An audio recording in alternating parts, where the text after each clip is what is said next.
عيسى المهاجر والفقيه المقدم محمد بن علي وعلي وجميع سادة علي وعلوي وأصول وفروع وإلى حضرة النبي الفاتحة. بسم الله الرحمن الرحيم. الحمد لله رب العالمين الرحمن الرحيم مالك يوم الدين إياك نعبد وإياك نستعين اهدنا الصراط المستقيم صراط الذين أنعمت عليهم غير المغضوب عليهم ولا الضالين آمين. Assalamualaikum warahmatullahi wabarakatuh. Waalaikumsalam warahmatullahi wabarakatuh. Alhamdulillahi rabbil alamin. Allahumma shalli wa sallim ala sayyidina Muhammadin wa ala alihi wa sahbihi ajma'in, amma ba'du. Alhamdulillah, di pagi yang cerah ini kita sama-sama berkumpul untuk sama-sama menghadiri peringatan Maulid Nabi disertai dengan daurah ilmiah, insyaallah. Dan satu kehormatan, kita kedatangan tamu guru saya, walaupun pernah di Fajar 1 talaki kepada beliau, walaupun sesaat, tapi alhamdulillah manfaatnya besar dari keberkahan ilmu beliau. Jadi saya terinspirasi kepada Dr. Ja'far, itu salah satunya menghafal tahun-tahun lahir ulama, itu berkat beliau, inspirasinya, masya Allah. Terima kasih Habib, jazakumullah khairan katsira. Natasyarrafu bi qudubikum fi hadzal makan wa jami'ul hadirin wal hadirat. Ini sebenarnya mendadak, antara mau kejar biar jadi bangunan, makanya kita maraton kemarin, tapi alhamdulillah bisa terlaksana ini acara walaupun dengan sangat sederhana. Mudah-mudahan keberkahannya jauh lebih besar daripada tempatnya yang sedang dalam proses pembangunan. Mungkin tidak lama saya sampaikan sedikit, ini dari judul juga itu terpikirkan baru beberapa hari.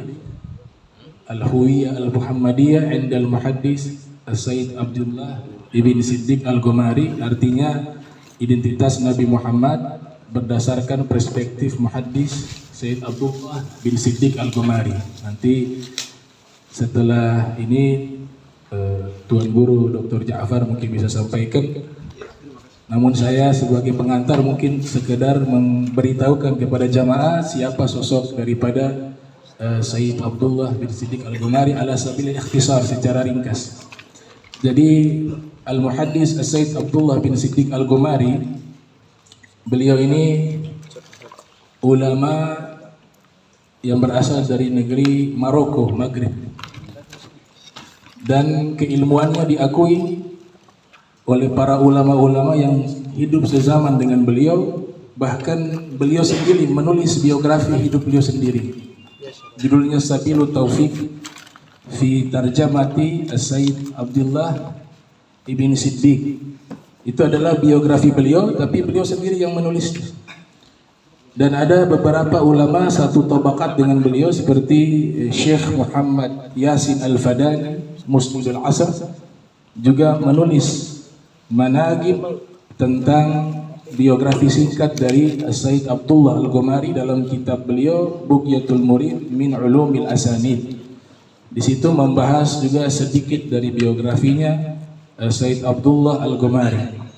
Bahkan saudara-saudara kandung beliau seperti Sayyid Ahmad Al-Ghumari, Sayyid Abdul Aziz Al-Ghumari juga menulis managib daripada saudara mereka, yaitu Sayyid Abdullah Al-Ghumari.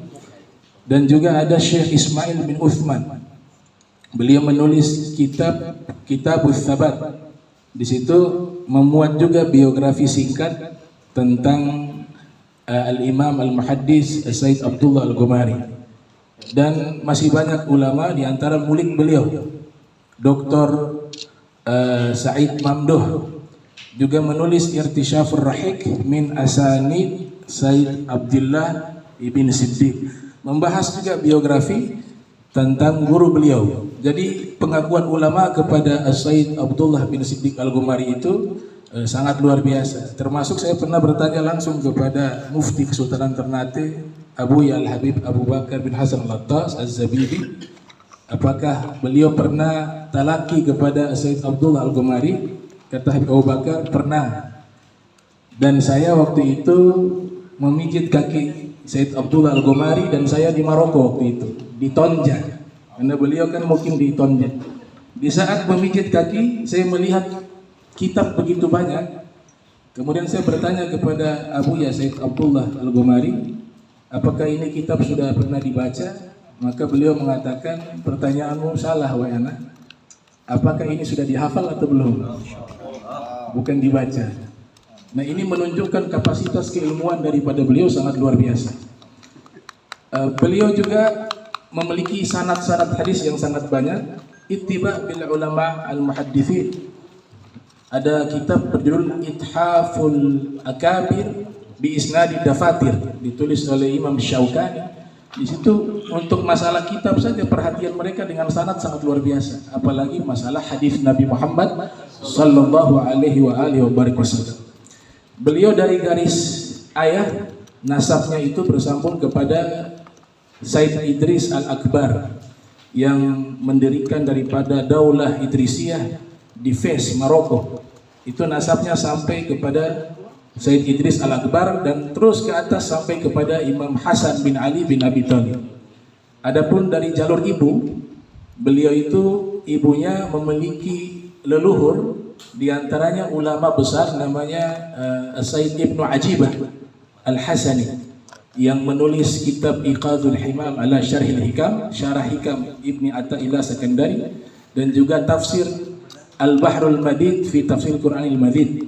Itu adalah jalur nasab dari sang ibu. Jadi dari dua sisi luar biasa, nasab ke ayah itu ulama-ulama terus sampai kepada Nabi Muhammad SAW. Kemudian jalur nasab dari ibu sampai juga kepada ulama-ulama besar, diantaranya Ibnu Ajibah, seorang sufi, muhaddis, mufassir. Lahir tahun 1910 Masehi. Beliau lahir di Tonja, asalnya dari Gumaroh, cuma hijrah ke Tonja. Gumaroh juga wilayah daripada Maroko, Maghrib. Di situ juga ada ulama terdahulu namanya Imam Abu Hasan Sazili. Beliau juga dari Gumaroh. Tahun 1910 Masehi beliau dilahirkan di Tonja dan wafat tahun 1993 Masehi di Tonja.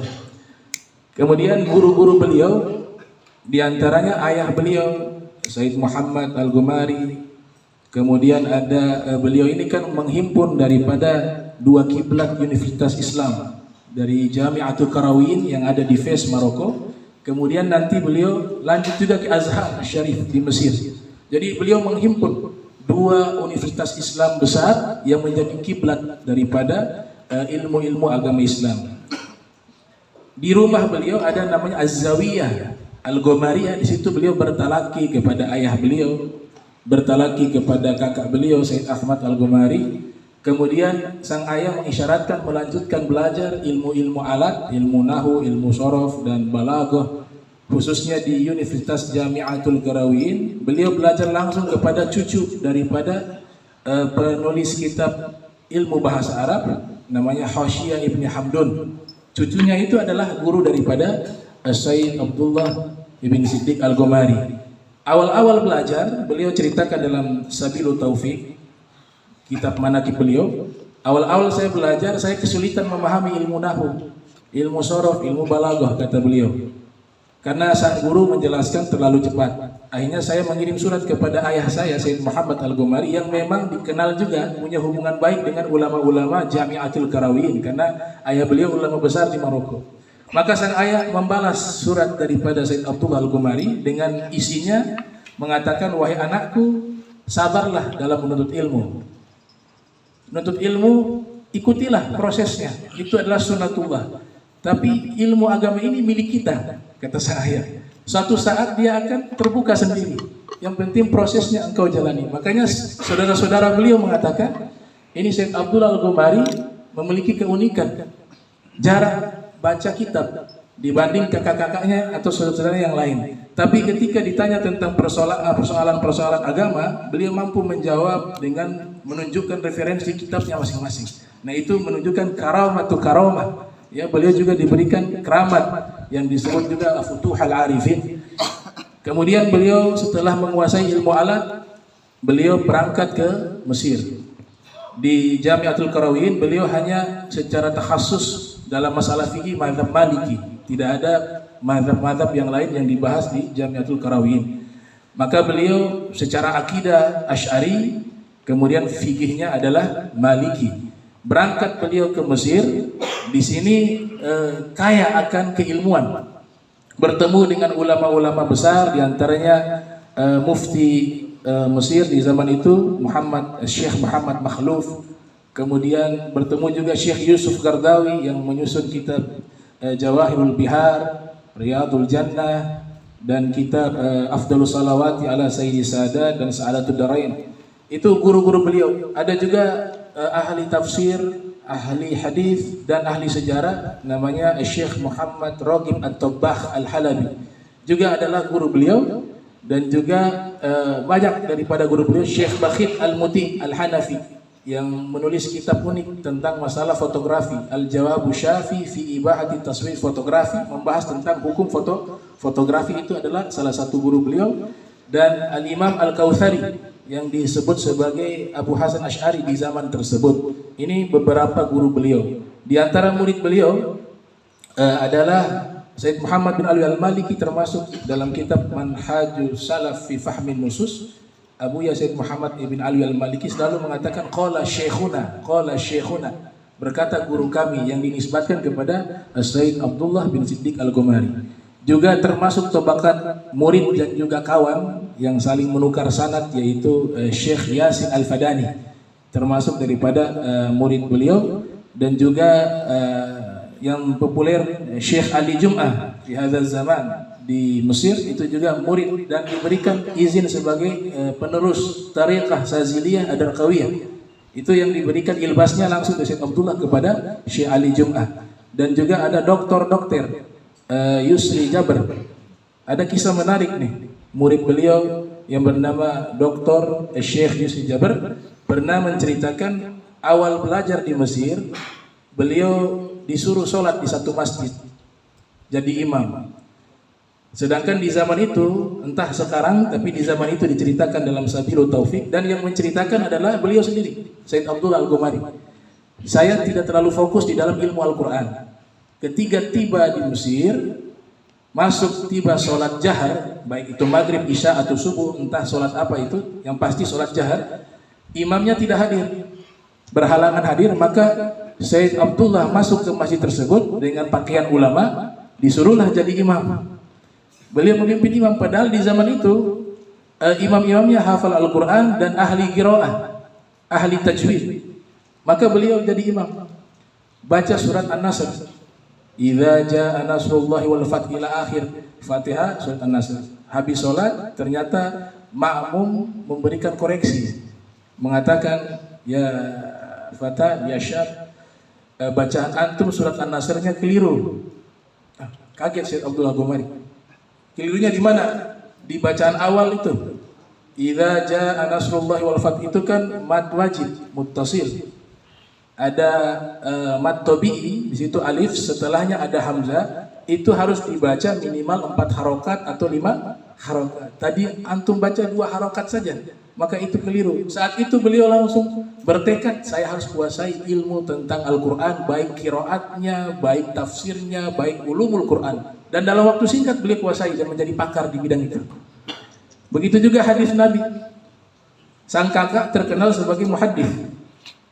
Tapi ketika adik beliau datang, kakaknya sudah ada terlebih dahulu di Mesir, Sayyid Abdullah datang ke Mesir, orang banyak bertanya tentang masalah hadis. Beliau kuasai hadis tapi tidak sepakar kakaknya. Maka akhirnya beliau talaki lagi dengan kakaknya, khusus membahas tentang ilmu hadis riwayatan wa diroyatan, secara riwayat dan diroyat. Dan beliau menghafal Kutubus Sittah beserta Jami'us Shaghir dan Bulughul Maram. Beliau hafal semuanya dan semua kitab-kitab matan, baik itu Alfiyah, Zubat. Dan beliau mengambil mazhab Syafi'i di Mesir kepada guru-guru beliau. Setelah itu beliau kesulitan memahami kitab Syekh Abdul Wahab Sya'rani berjudul Minhajul Wusul ila Maqasid Ilmi Usul, tentang usul fikih. Sulit dipahami, akhirnya sang kakak usulkan, kalau kau sulit memahami kitab tersebut, pergi kepada pengarang kitab. Abdul Wahab Sya'rani sudah wafat tahun 898 Hijriah. Beliau datang ziarah dan katakan di hadapan kuburannya pengarang tersebut, "Ya Syekh, kita buka So'bun. Wahai Syekh, kitabmu itu susah.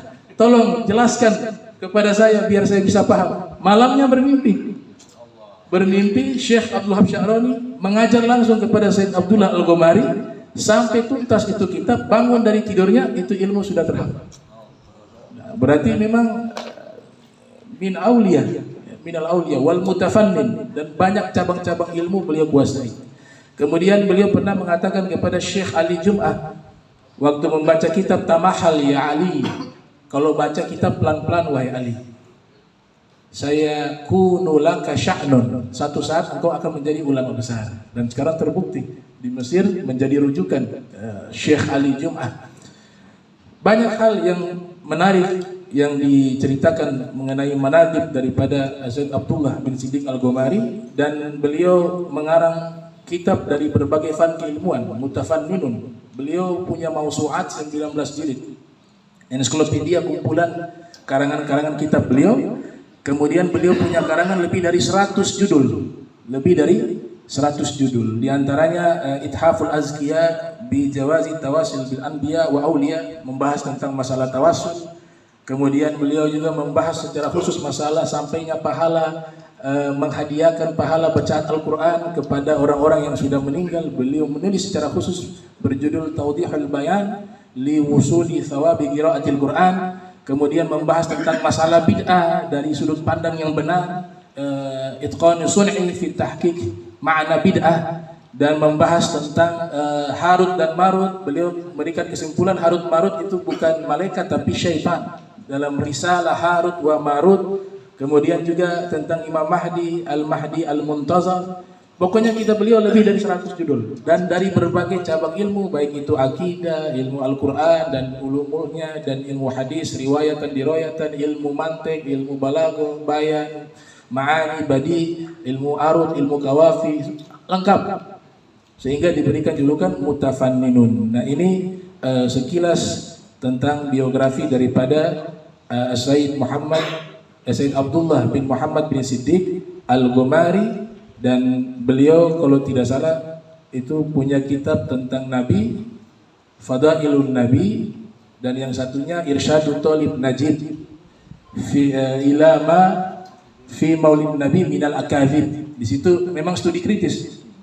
Beliau kritis di dalam masalah data-data riwayat ya, tentang hadis-hadis, karena memang perhatian khusus beliau juga di dalam hadis Nabi Muhammad sallallahu alaihi wasallam. Nah, ini yang bisa kita sama-sama mengetahui secara singkat tentang sosok daripada Sayyid Abdullah bin Muhammad bin Siddiq Al-Ghomari Al-Hasani Al-Idrisi.